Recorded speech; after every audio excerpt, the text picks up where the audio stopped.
Welcome to On Air, a podcast discussion at the intersection of artificial intelligence and international relations, where we will discuss the development of IR theory, law, and practice in the age of AI. Welcome to the On Air podcast. I'm your host, Medlir Mema, and today I'm joined by Dr. Branka Marijan, a senior researcher at Project Ploughshares, where she leads the research on the military and security implications of emerging technologies. Her research interests include trends in warfare, civilian protection, use of drones, and civil-military relations. Welcome to the On Air podcast, Branka. Thank you so much for having me, Medlir. I mentioned that you are working with the Project Ploughshares, among other things. So if you could just tell us a little bit about your engagement with Ploughshares. And also, you are a member of the working group on religion and technologies at Interfaith 20, which is an organization that works on the sidelines of the G20 meetings. So maybe if you can just talk a little bit about that combination. I don't think it's an unnatural combination. I think it makes sense in the history of regulation on armaments and everything else. But maybe you can discuss it a little bit about your work and experience across this various fora, perhaps. Absolutely. Thank you so much, Medlir. At Ploughshares, we're probably one of Canada's oldest organizations focused on issues of arms control and disarmament, and that's really our core focus. When I joined Ploughshares, so Ploughshares has a long history of being engaged in nuclear issues, on conventional arms trade. Indeed has followed the Arms Trade Treaty quite closely, that process, and space security. So for years, Ploughshares has had a focus on these issues. And when I joined Ploughshares, I was asked to do a bit of a scan to see what other issues should we be attuned to, what should we be focusing on, and generally what was transforming warfare and what did the future of warfare look like. I'm borrowing this term from this Canadian great hockey player, Wayne Gretzky. His father, Walter, says you need to skate to where the puck is going, not where it has been. And so for us, the focus on emerging technologies really came out of this recognition that we needed to understand what were the trends in warfare and how would they be impacting civilians and civilian populations. Because ultimately, at the end of the day, we're really focused on civilian protection. And now, once I started to examine some of the challenges with, for example, armed drones and stuff, we started to look into the issue of autonomous weapons. And there was this international discussion just starting at the Convention on Certain Conventional Weapons. And I started following that and really becoming familiar with challenges presented by artificial intelligence for militaries, for example, and other emerging technologies. And that has been my focus for the past 8 years. And in that, sort of through those engagements, I've become involved in other initiatives with civil society colleagues around the world and academics and researchers. And one of them is this IF20 engagement, this working group trying to understand the implications of these technologies and also to understand what is the role of the religious communities globally. What does the sort of global religious community have to contribute and how is it being impacted in various ways? And I think that relationship is a natural one because Ploughshares is the Peace Research Institute of the Canadian Council of Churches. And so we do quite often provide talks and provide materials to various churches in different faiths. And we highlight these issues for them. And churches are really interested in these security challenges and global challenges because they're concerned with global peace. And having peace, I think, at the forefront is really something that they're interested to build, to contribute to, and to work with us on. And emerging technologies, initially, I think, to a lot of people seemed like quite a stretch. I always joke that when I started talking about autonomous weapons, people thought that I had this fascination with science fiction or something, that I had watched too many movies. It just seemed so futuristic. But I think currently in this sort of moment, like post-Chat GPT, when people are really understanding how these technologies are transforming things, it's a much easier conversation to have than initially. And so that's that. Trying to understand the impacts on civilians, on ordinary people is really cross-cutting for various organizations that I'm involved in. And really looking at to what extent do these emerging technologies transform our relationships? To what extent do they, quite often in terms of weapons and weaponry, undermine this idea of human control? And so that's how I came to the subject and what I've really been focusing on for all these years. Let's stay a little bit on this, the if-20 engagement. We had here actually not too long ago, Eric Stoddard from St. Andrews talking a little bit about from the question of surveillance and kind of emerging technologies and what in a way religious traditions have to offer to our understanding of rules and the way we approach the regulation of technologies. What do these conversations at IF20 and with your colleagues and also your briefings with the Council of Churches in Canada and perhaps beyond, what do they look like? What kind of questions are being asked? And what kind of contributions do you think the religious traditions can make to this, both legal frameworks and otherwise? Absolutely. I think the religious communities and various traditions really need to be a part of the conversation. When we talk about autonomous weapons, you might not immediately think of churches, but at its core, we're really getting to this idea of what is a human life worth and what is a human life, right? And there we've had, for example, the Vatican in the UN discussion really highlight the fact that there is human dignity that needs to be considered in these discussions. And if we're treating life as a series of ones and zeros, that's not providing dignity to our understanding of humanity. And so I think that the fact that these technologies are transforming our abilities to engage in various places around the world, but they're ultimately impacting how we think about the worth of the human lives. And I think that's where the various traditions really have a lot to contribute to. In our working group discussions that we hosted, workshops and consultations, we sought to bring together people from various religious traditions from around the world and to understand how they were thinking through the challenges posed, for example, with artificial intelligence. And on the one hand, in some places, there was enthusiasm about the role the new technologies will play in allowing greater access to understanding of religious texts, for example. Because of the pandemic, there was hosting of virtual sermons and right. things.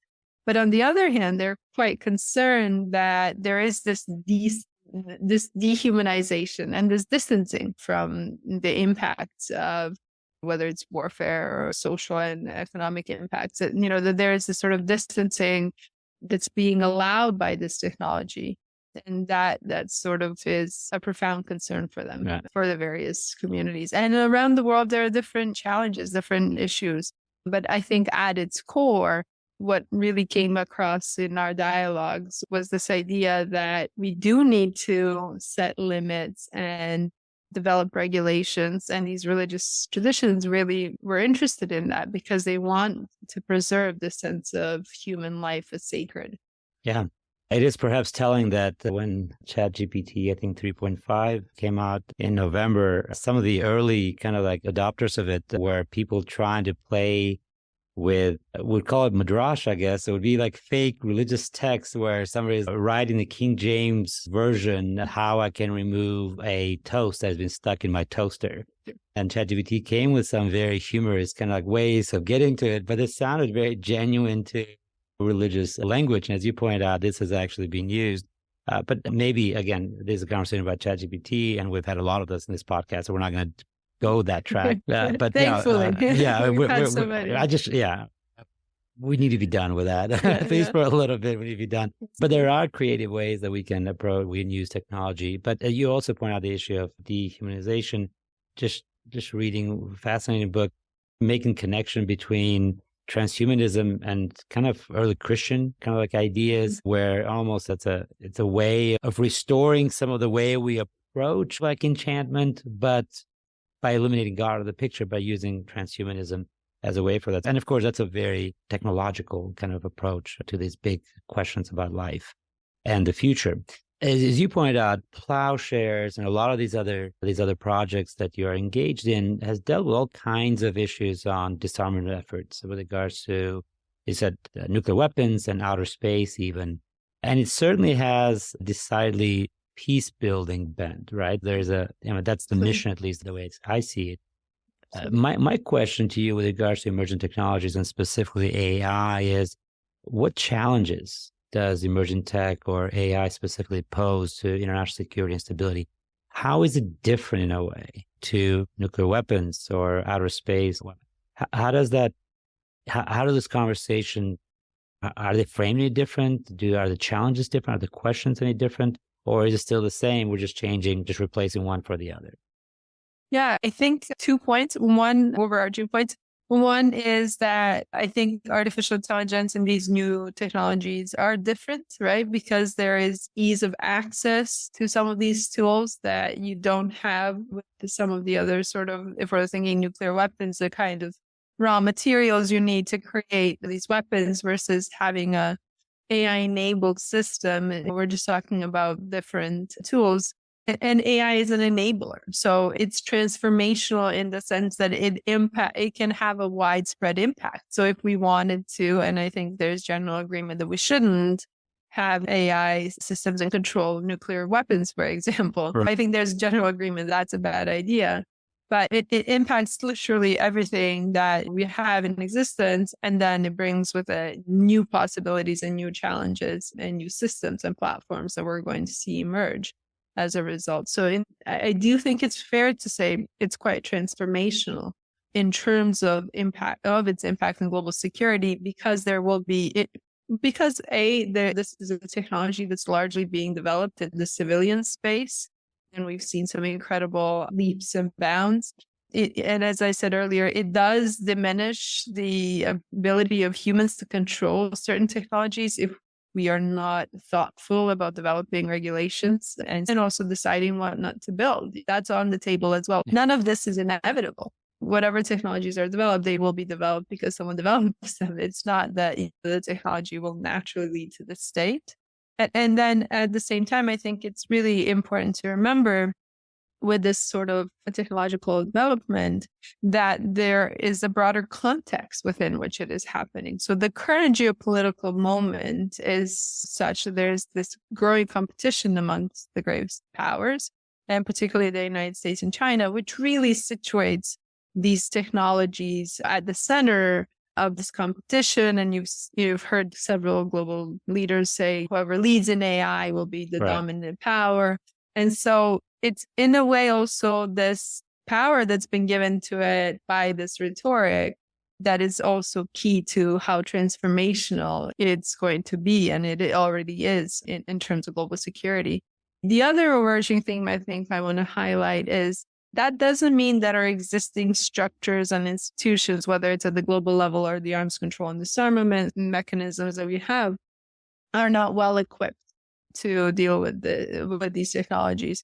We just need to modernize them. And that's the challenge because of the geopolitical context. We're in a space where there's a real resistance to hard law. Everyone wants these sort of soft norms and declarations, I think, which are all important. They have a role to play in international governance. But the challenge is that we need to move from those soft laws to hard law to ensure really that there are mechanisms for compliance and verification. And this technology, by its very nature, is dual purpose or dual use. There are civilian purposes, there are military purposes and applications. And so it does pose a new set of challenges in terms of how we would go about developing a regime. But that's also not a set of challenges that we haven't faced before. We can think of the chemical and biological weapons conventions, right, which are themselves due for an update. And interestingly there too, right, I don't know if you paid attention to this, but these researchers use ChatGPT to bring it up again to develop or their own algorithm, not ChatGPT, sorry, to develop a series of possible chemical weapons. And it came out with something like 40,000 possibilities. And you'd only need one of those to actually succeed. So presumably existing regulations would catch someone, a nefarious actor trying to do something or to create this weapon. But I think it's a signifier of how transformative AI is across the board. And I think that duality of, yes, it's transformative, but we can regulate it and we can come up with an international governance mechanism to address some of the most egregious uses, I think is important to keep in mind. Along with this whole framework of regulation and governance, right, how you deal with this, there are a lot of, talk is about human control, human in the loop, out of the loop, on the loop. And also the question of accountability, both legal and moral, and perhaps even tort kind of accountability. From your perspective, you are an early adapter in a way. You've been studying this for 8 years now, which is actually pretty early on. A lot of attention has been turned over in the last few years. And so you've been able to track this. But just your view, I know this is an unfair question, but what does human control look like, right? If tomorrow you have the ability to set out the rules for this, you've had time to think about this. Yeah. What does human control look like? What about accountability? Because the two of them obviously are connected to each other. Can you speak a little bit to that? Of course. Yeah. Human control has been critical in the UN discussions because I think regardless of how the technology develops, regardless of what kind of systems come up, we can't foresee that when we're thinking about international policy making. Well, we're trying to future-proof these sort of instruments is to try and understand potential uses and try and understand what can you control. And that's where human control really comes in. What is the role of the human decision-making? It's really important. So is the human just overseeing a system and being fed sort of a series of recommendations from some system and then just approving actions? Or maybe without understanding fully how that system is functioning. It's just like an operator mode where they're just selecting things but don't really understand the decision making. Or does the human actually really have a degree of control over that system in terms of what the system is looking at, how it's selecting things, understands the sort of the information and how it's functioning, what it's based on, how it's been trained. There are degrees there of, I would say, the quality of human control. Right. So on the one hand, you have really a meaningless control, right? If you're just approving actions from a system, you're not really in control of anything. And presumably the appeal of these systems is that they would speed up response time, right? I think militaries and the US military talks about closing kill chains faster, right? Which means essentially making these decisions in a much shorter time frame. And so if now the human is just approving actions under pressure for a speedy response, that's not in any way meaningful. Well, also, but if I may interrupt on this really quick, because I want you to address it, because you're talking about you're trying to close that time gap so you can respond and take advantage of the enemy's lack of preparation. So you have AI take action. If the human is engaged in that decision making, not only does it slow down the process, but it also seems to me that puts the human under a lot of pressure, which in a way replicates the feeling when you're on the battlefield, which means that you're also going to be subject to emotional kind of responses to a particular action, which then removes that other advantage that AI has, which is, of course, you remove emotion from decision making. And so to the degree that you have humans controlling all this, not only is it going to slow down the process, but it's also going to reintroduce human error into decision making. How does that affect calculations about how much human control do we want into the systems? And for some people, that sort of these concerns and that sort of a scenario that you've outlined really pushes them to think that why don't we just then cede all control to the AI? Right? Like, why don't we just let the AI make the decisions? Because what is the human really acting as a check and a balance on the decision making anyways if they're under constraints? And I think we don't want to get to that point. We don't want to get to the point where the human is just merely approving actions under pressure, feels stressed to just allow the system to do what it wants to do anyways. And that's the other thing, right? The better these systems become, the more we start to trust them. And so, for example, there's a paper from OpenAI actually highlighting this as a concern because they say if you feed ChatGPT, just to use it again, some sort of question about a topic that you're an expert in or that you know quite a lot about, and it gives you the right answer, it gives you a false sense of accuracy with it. And so then you start to really trust that kind of system, and that level of trustworthiness then could be potentially harmful down the road. And that's where I think we really have to think about. And that's what we've been discussing for years. We've been going into details about even how a system is designed. For example, there's a Canadian professor, Jason Miller, who talked about systems nudging decision making, right? So if a system, and you see this yourself, right? If you go to a website, accept cookies is usually in green. And so you tend to want to accept the cookies. And that's the same thing with these military systems. The design decisions will be made in ways that could impact the decision making subsequently. And we want to arrive to a point where the human really understands how the system is functioning, has the ability to recall systems, has the ability to not feel, I guess, as pressured to act in a certain way, but to really understand the quality of their decision making. And I think generally what people want to see in this area is perfection, right? What we want to get from these treaties is like a perfect example or perfect sort of clause or something that would ensure that all of those concerns that we have are answered. And we're not going to get there. That's the reality of our regulations. They're not perfect. They're not going to solve all situations.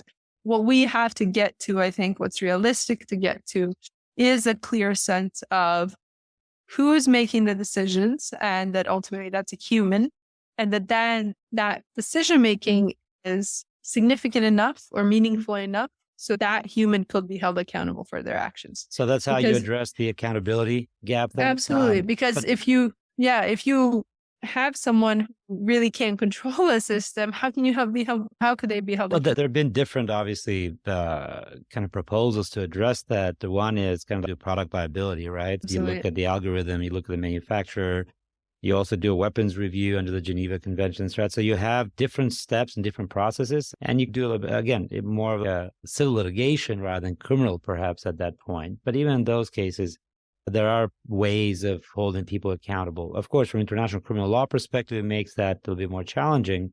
But we do have, as you pointed out, these are transformative. AI and AI-enabled kind of technologies are transformative, but we have had them around for some time. Over the horizon technologies, I know a lot of the U.S. Navy kind of ships are already equipped with the kind of automatic responses to attacks.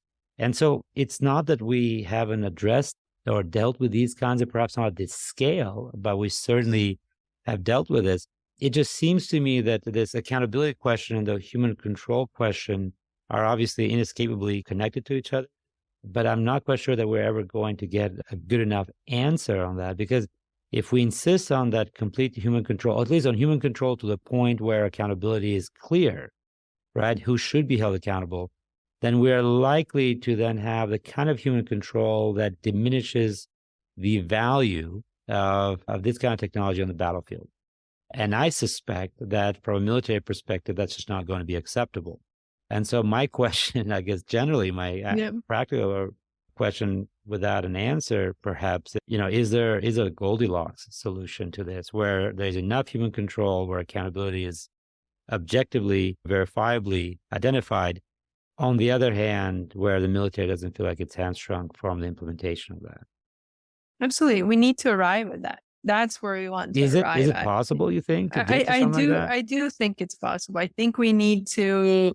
There may be solutions that humanitarians and civil society is not satisfied with. We're not happy with it, but it could be something that prevents the worst uses. And that's not obviously where we want to end up right now at this point in time. I don't think we should be striving to get there. Yeah. But if we end up there, is the question always with arms control and disarmament is, would we be worse off without some sort of instrument in place? And I think that's where sort of the discussion is. But I do think we can arrive at that. I think also because countries have an interest in ensuring that these kinds of systems don't proliferate, and especially don't proliferate to non-state actors. Yeah. And that's a concern that's shared across the board, right? From states that are not necessarily maybe agreeing with each other on other issues. And that aspect is, I think, of concern. We also have some countries proposing that in certain modes or certain uses, right, you could have a more autonomous functionality.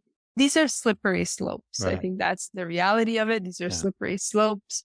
And I think if we can just ensure that in populated civilian areas and, that we have very clear sort of prohibitions on the uses of some systems, I think that if we could achieve that, I think we will be in a much better place globally for civilian protection, certainly, but also for, I think, international security. There are many aspects of this topic that are not easy to resolve. but some of them have to be resolved because we need to have clarity on open communication channels. Okay. If a system makes a mistake, or if an error, if there's an adversarial attack, if a system is hacked, we need that sort of clarity, especially if there are crises and situations where tensions are rising between different states. And we need that.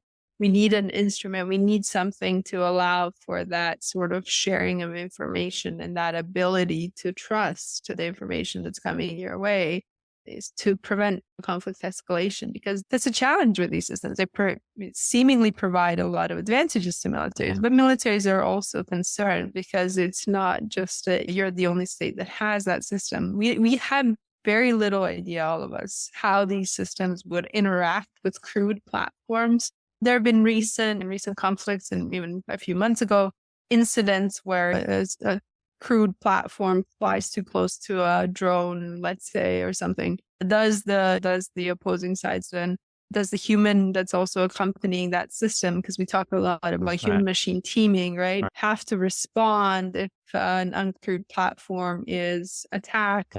There are all of these aspects of this issue that need to be really discussed by states, and states have the ability to do it, but we're just lacking political will. Like, we just lack political will to move this issue further. Part of it, because again, and this was already embedded in my question, there's almost this, as I was reflecting on my question, the Goldilocks, so we need to find military utility as well as accountability, so legal accountability. And what's built in, the assumption there is that we somehow must accommodate the military necessity aspect of this. Right? It's like, why? Why can't we just actually, we don't have to afford the military the benefit of the doubt. We must, above all, right, ensure that there is accountability, ensure there is transparency. And then once that has been addressed, anything the military can make use of it, fine. But especially from your perspective, Medlir Ploughshares' perspective, look, let's just kind of hem these in as much as we can. And actually on this topic, you wrote about 18 months ago, right at the precipice of the Russian invasion of Ukraine, an article where you wrote, Beyond Ukraine, AI and the Next U.S.-Russia Confrontation. And there you raised concerns about, I think I would qualify as a premature, right? I think based on your content, deployment of autonomous weapon systems on the battlefield alongside other AI-enabled technologies. 18 months later, what is your assessment of that threat? There's been a lot of talk about the Russia-Ukraine conflict becoming almost like a 19th century war, infantry heavy. I think some people were hoping to see some high-tech type of encounters, I don't know, in space or on the ground or cyberspace. And we don't hear a lot about it. What's your take on the conflict? Yeah, I think the sort of perception from the outset was that we're going to see some massive cyber attack. We're going to see these new platforms and systems. And I think that discounted too much that war is still profoundly a human activity. And I think what happens with emerging technologies discussions on warfare is sometimes there's too much of a focus on the technology and not a recognition that there are very real human impacts of this, including the fact that you still need infantry and you need tanks. That at the same time, that doesn't mean that we haven't seen some transformations. It's important, I think, not to miss the transformations that we're seeing, because we're all expecting this major event or this significant kind of system or something emerge. And we say, okay, this is what we thought the future of warfare would look like. But the reality is that it's going to be both and. You're going to see more. You're already seeing these mini drones, these commercial off-the-shelf drones that are being deployed in Ukraine and adapted to be used as kamikaze drones. You're seeing Palantir, for example, providing the Ukrainians with their software to improve targeting. So you're already seeing AI. By the way, I'm sorry, because you mentioned Palantir, you mentioned this in your example. Of course, most people are familiar with the bikes that are not working. And as I read that, I was like, is this just a front? Is Palantir's real business, the military hardware and software now? I was like, anyway, so maybe you can elaborate a little bit just to quench my curiosity on that. The Palantir has become really, I think, their CEO, Alex Karp, and others have become really vocal in arguing for militaries, and particularly the US military and its Western allies, to really adopt AI technologies or risk falling behind. And their kind of primary concern is China, but also to a lesser extent Russia. And Palantir, I don't know if you've seen this in the news recently, they've developed this chatbot for the militaries. It can alert the military to enemy forces on your border and how do you want to respond? Do you want to send a drone? Do you want to send some other system?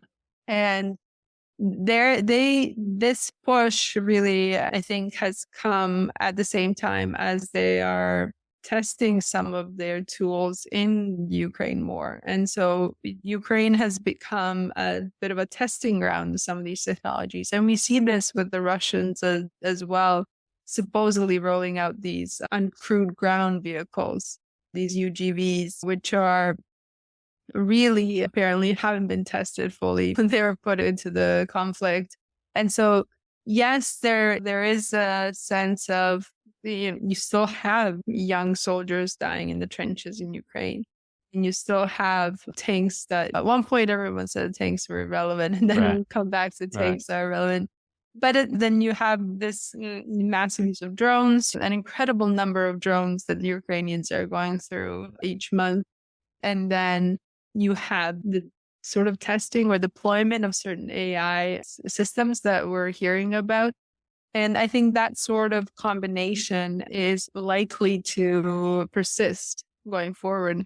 I think when I wrote that initial piece, I, along with many others, I think thought that we wouldn't see Russia invade Ukraine. And unfortunately, the opposite happened. And that sort of, this conflict has really brought forward, I think, the need for having clear understandings of how these new technologies will be used and deployed.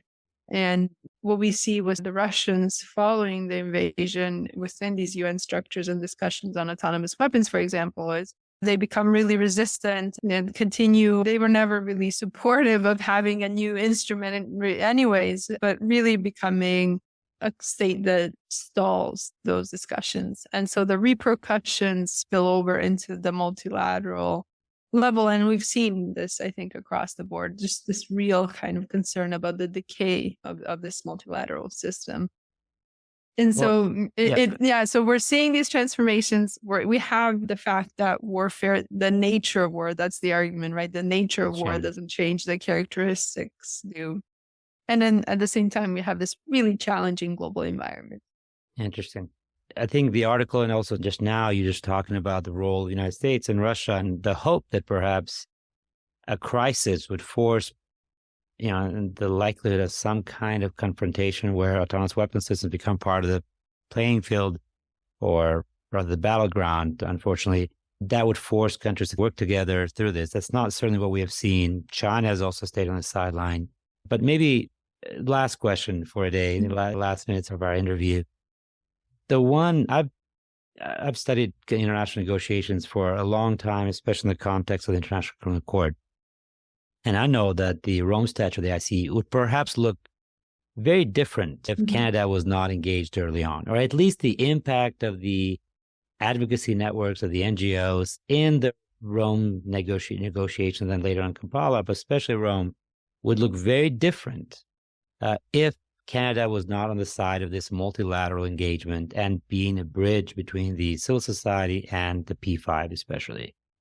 Something happened since 2000, 2001. Some people have credited the Harper conservative administration, but now we have a liberal administration. We have the Trudeau government. And Canada seems to have pulled back from its engagement multilaterally, almost completely absent in these discussions about autonomous weapon systems. It's not something you would expect. So my question is just two things: that what's happening in Canada? What's wrong with Canada? I guess the question. And what are the implications of Canada's kind of aloofness, right, from these international treaty negotiations with regards to a possible ban on, or at least regulation on, lethal autonomous weapon systems? Yeah, I think that's a fair assessment. We try and communicate this to the Canadian government. The people have taken notice of the fact that Canada has really stepped back from arms control and disarmament, in particular at the international level. And it is such a shame because countries like Canada, middle powers, who are members of important alliances, they really can play a key role in negotiating some of these treaties. And sometimes those roles are invisible, right? Sometimes it's not something they're credited with, but it's something that happens in the background. But we aren't doing that. Canada isn't doing that. We're not as vocal in these discussions. We're not at the table on autonomous weapons, really. And it's a shame because we have the talent. We have AI talent in Canada, and we have the ability to contribute to these discussions. But I would say there are quite a few problems within that, the lack of response. One is, I think we just need more resources in terms of the people. Some of those institutions need revitalizing, like our global affairs department really has suffered throughout the years with being underfunded and understaffed. And we need to invest in that if we're really serious about being a leader globally. And also there's sometimes a disconnect. We have been excellent in the global partnership on AI. We've been really thoughtful about having an algorithmic impact assessment, for example, for our government department. We have all these developments. And then on the military and security applications, we're very reluctant to engage in these discussions. And so it's this sort of, if for us as humanitarians, civil society in Canada, it's very frustrating because we want to see Canada lead on these files. And I really do think that these emerging technologies is an enormous opportunity for Canada and for Canadian leadership because of the fact that we have the talent, we have the knowledge, we have institutions that are really doing some high level research, and we can really contribute to that discussion. And the fact that we're not, I think, is a concerning indication of the fact that then we're just going to be sidelined, I think, by other countries. And will we see this? I mean, we see this in multilateral institutions now as smaller states really stepping up, and we should really be doing that because ultimately, I think you rightly point out, like the Rome Statute, these things, when they're negotiated, when they come to the table, quite a few of them are there because there is a civil society effort, there's an active, campaign for some sort of solution. And then there's states who are champions. And that's what we're missing, I think, on autonomous weapons. We need the middle powers really to step up. We have phenomenal leadership from countries like Austria and Costa Rica, really coming to the forefront on the issues of autonomous weapons. And Costa Rica hosted a conference and has a stellar communique calling for prohibition of autonomous weapons. But we don't have that for middle powers. They're really sitting back and not as engaged. And without the middle powers, I think it will be really challenging, given the current geopolitical reality, to move these issues forward. So I think we need them really to step up. I think it's a call for middle powers really to step up and not leave the work for much smaller states, which are even which face, of course, greater constraints and greater challenges through resources. Or leave it up to the P5 who may be disinterested or have their own kind of set of interests. Branka, thank you so much for joining us. Thank you so much, Medlir. And shedding light on this very important topic. Hopefully we'll have you back on topic, especially in your work on F20, on the impact, I think, of religious organizations, churches, and the regulation with regards to artificial intelligence. I think there's a lot there, I think, to unpack. Thank you also to all our listeners. We really appreciate your comments and feedback, so keep them coming. As always, if you like the show, we invite you to subscribe and leave us a comment. You can also find us on iTunes or wherever you get your podcasts. Also, don't forget to join us for the next episode for a discussion at the intersection of AI and IR, theory, law, and practice. Until then, stay human.